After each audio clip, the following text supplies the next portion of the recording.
Slop stories, slop stories.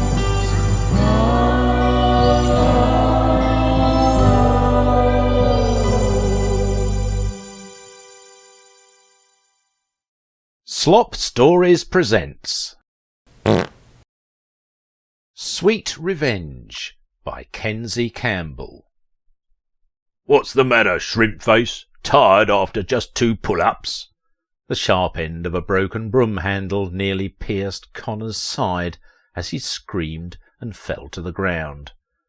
Terence, the school bully, was feeling mighty strong today.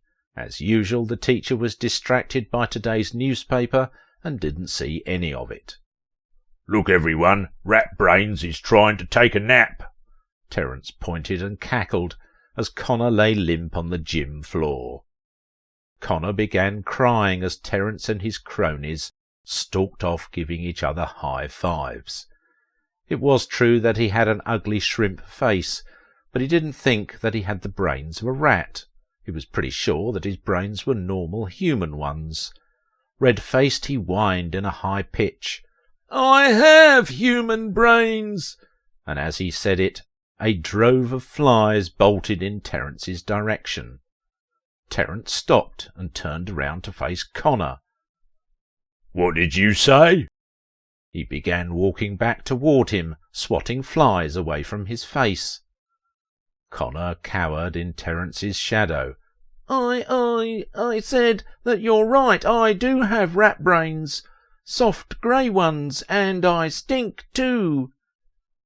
That's what I thought you said. Terence smiled as he kicked dirt into Connor's mouth. Now beat it, shrimp face. If I ever hear you squeal or see your raw hot dog head again, I'll kill you. He said and meant it. The flies took to the air all at once, and Connor, trying to run away before he had balanced himself, stumbled back to the ground.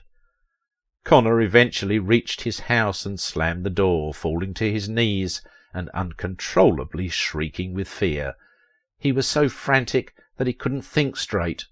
What am I going to do? He thought to himself in a panic. Connor's dad heard him weeping from the living room. "For the last time, will you shut your gaping hole?" he shouted, furious that his newspaper read had been interrupted. "And where are all these flies coming from? I swear every fly in Boston fills this house every time your filthy hot dog water body walks through the door," he shouted even louder. Connor bit his tongue and wiped his eyes with the back of his hand. That night he replayed the events of the day over and over in his mind until he grew numb, and the idea of giving himself up sounded appealing. He resolved to go to school the next day and slap Terence right in the face. He'd slap him as many times as he could before Terence killed him and his lights went out forever. The next day Connor was awestruck when the class teacher announced that Terence had moved unexpectedly out of state. His jaw dropped. All of his problems had evaporated in an instant. Looking around, he noticed that a large ball of flies had crowded to the window to form what looked like a smile. Curious, he thought. His mouth began twitching until he himself was smiling ear to ear at the realization that he'd never have to see Terence Lazaro ever again.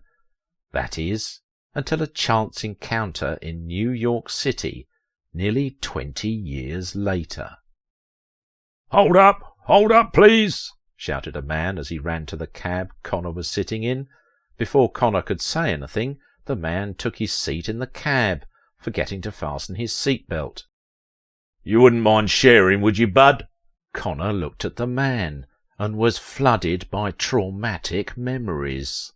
Refocusing, Connor responded, No, of course not, Terence." "I'm really sorry. I'm terrible at remembering faces. Have we met before?" Terence asked.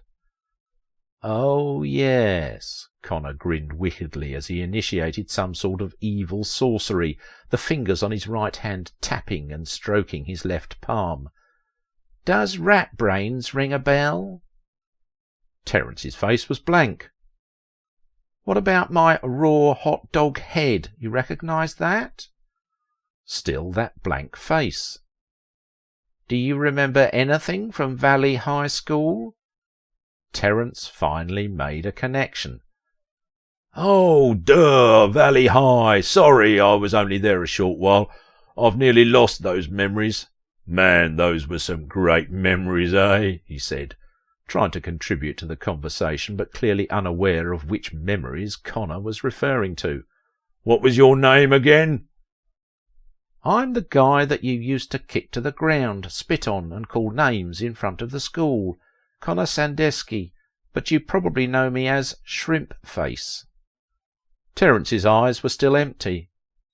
"Oh, come on, don't insult me now, Terence. You called me Shrimp Face every day from when we were in elementary school until you moved away in high school." Terence's eyes went wide. "Oh, yes, now I remember. Boy, I have some memories that I'm not proud of." He looked out of his window. "Don't we all?" "We definitely do," Connor replied, "and you should have fastened your seatbelt." Connor reached across the cab to open Terence's door, then kicked him out of the moving vehicle. The cab screeched to a stop, and Connor exited, screaming at the driver to stay in the car. An enormous black cloud began approaching, weaving through the skyline of the city. In some places the force of the cloud was so powerful that it shattered building windows. Connor approached and stood over Terence. "I was mocked for most of my childhood, people thinking I was a disgusting person because flies were attracted to me," Connor began, staring lovingly yet villainously at the cloud. He lifted his hands. "How very little I understood the power at my fingertips. You see, shortly after you left Valley High, I discovered that not only is there an attraction between these flies and me, there is a connection." Terence began weeping in awe as he stared into the sky. "What you see above you is not simply a storm cloud here to bring fresh, much-needed rain to the city. No, no, these are horseflies. Every horsefly in New York City, actually. Here to do as I say. Or to put it more clearly, for your cobwebbed mind, I command them, Terence. They must do what I say, anything I say, for as long as I tell them." Connor lifted his arms high in the air. "And you know what I've just commanded them to do, you weak, weak man." He brought one arm down slowly, but Terence still flinched. Closely following Connor's hand was a single horsefly that made its way to Terence's face. Terence swatted it out of the way, but it dodged the swat and remained at an uncomfortably close distance, and wouldn't leave no matter what Terence did. Connor smirked and nodded his head gently. Several more horseflies began flying around Terence. "I've just eternally and irreversibly told each of these flies that their task, their lifelong purpose, if you will, and the purpose of their offspring is, very simply, to fly in close proximity to your body, within 5 inches of your body to be exact," he said as anticlimactically as possible, knowing that the real show was coming very shortly. Terence looked at Connor, confused. "I thought you'd give me that face," Connor chuckled, then nodded in the direction of one of the windows that had been shattered by the cloud. Terence began squealing. Please, please, I'm sorry. How can I make it up to you? You want money? I'm a wealthy man. I can give you as much as you want." He pulled a wad of cash from his pocket and shoved it toward Connor. "Thank you," Connor said as he accepted the cash, then swung his arms down in Terence's direction. Screams resumed as the cloud engulfed Terence's body, but they died down as horseflies filled his mouth and throat. He tried running, but stumbled for lack of balance. Many of the flies landed on the wounds Terence had acquired from being thrown out of the taxi cab, undoubtedly searching for a prime place to lay their eggs. Streaks of blood trailed from his body as he tried to crawl away from the scene. The flies parted, creating black walls on either side as Connor walked towards Terence. Connor noticed that a layer of skin had already been ripped from his body.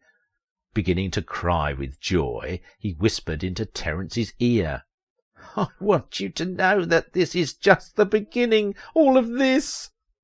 He waved his hands at the flies all around them.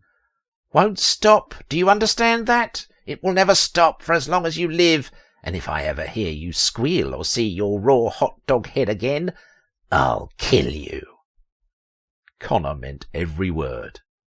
He clicked his heels mid-air, then turned to walk away. Thank you for listening. I've been your unrivalled narrator, Simon Hensby. Help us to keep the slop churning by subscribing to our podcast and giving us 5 glorious stars. And don't forget to follow us on Instagram at Slop Stories for the latest news and updates. And now for today's memoir of misery. No. Mel grimaced as the needle slid through his skin. He didn't have an aversion to needles, but he also didn't enjoy pain. This needle was as thick as a pencil, so what he was feeling was certainly pain, and a lot of it, pure and undiluted. Mel looked to his side and saw that there were at least 50 more syringes with needles growing progressively thicker than the last. "What is the purpose of this, Doctor?" Mel asked through a renewed sense of fear and gritted teeth as he tried to free himself from the straps that bound him to the chair. "Please don't ask any more questions," Dr. Gibson replied coolly with a smile and fire in his eyes as he grabbed a new syringe from the pile.